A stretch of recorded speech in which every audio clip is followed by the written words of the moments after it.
دعا۔ صابر 3 سال بعد غیر متوقع طور پر میرے پاس آیا تھا۔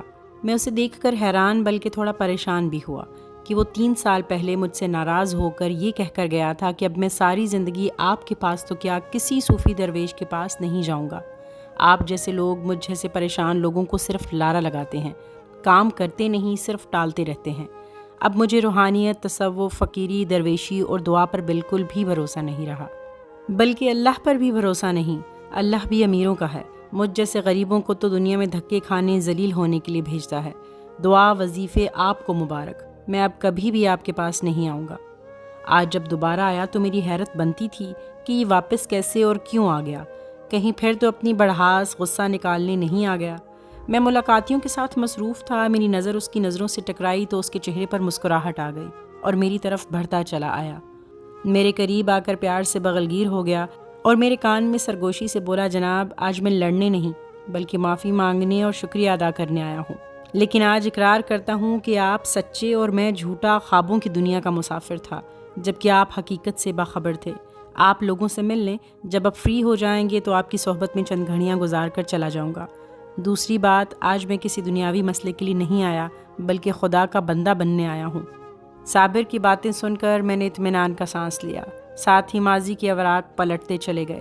جب 3 سال پہلے وہ میرے پاس کسی لڑکی کے عشق میں گرفتار آیا تھا، وہ اس وقت سر سے پاؤں تک اس لڑکی کے عشق میں مبتلا تھا اور ہر قیمت پر اسے حاصل بھی کرنا چاہتا تھا۔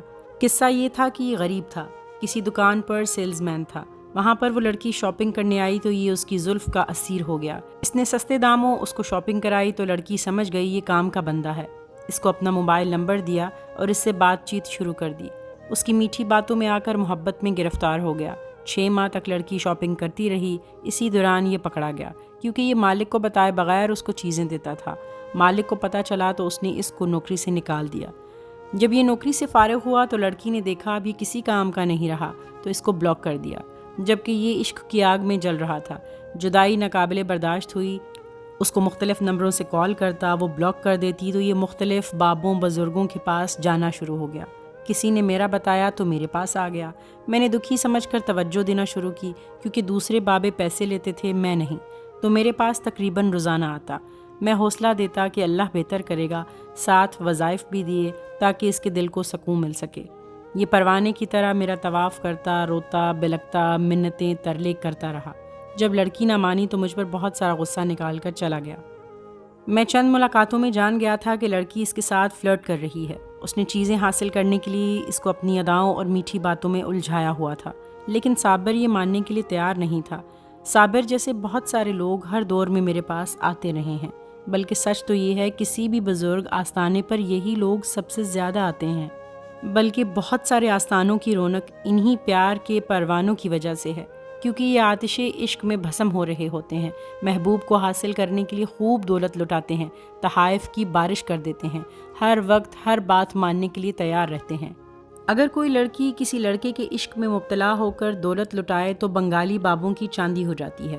پہلے تو اس کی دولت کو لوٹتے ہیں، پھر اس کے جسم سے خوب کھیلتے ہیں کہ محبوب حاصل کرنا چاہتی ہو تو پہلے ہمیں راضی کرو۔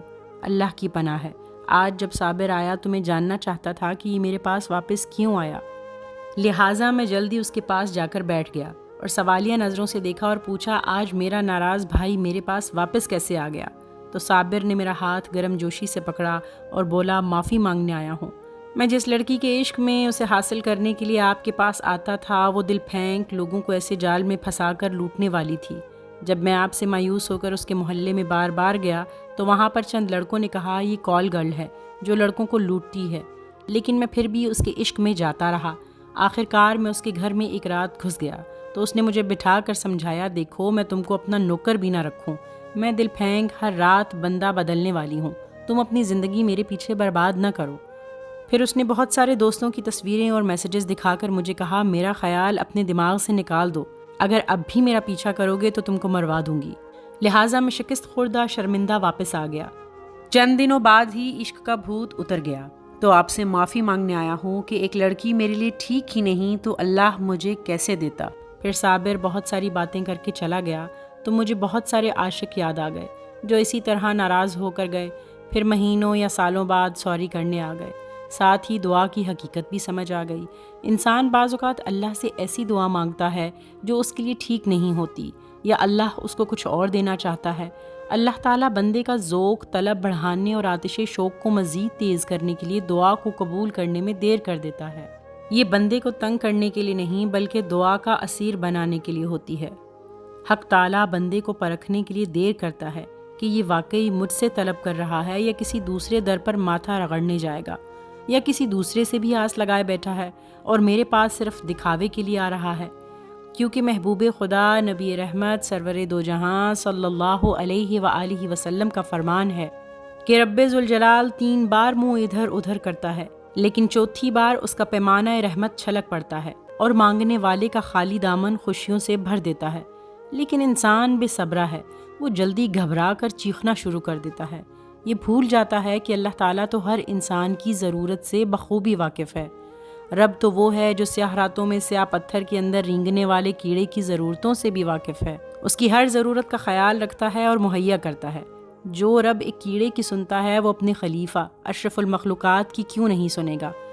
انسان خواہ گنہگار ہو یا تہجد گزار، بد کردار ہو یا متوکل، بدصورت ہو یا خوبصورت، وہ کسی کا کردار منہ دیکھ کر نہیں بلکہ اپنی شان کے مطابق دیتا ہے۔ اسی لیے تو حضرت علی رضی اللہ تعالیٰ عنہ نے کہا تھا کہ الہی میرے ساتھ وہ معاملہ فرما جو تیری شان کے مطابق ہو، وہ نہ کر جس کا میں حقدار ہوں۔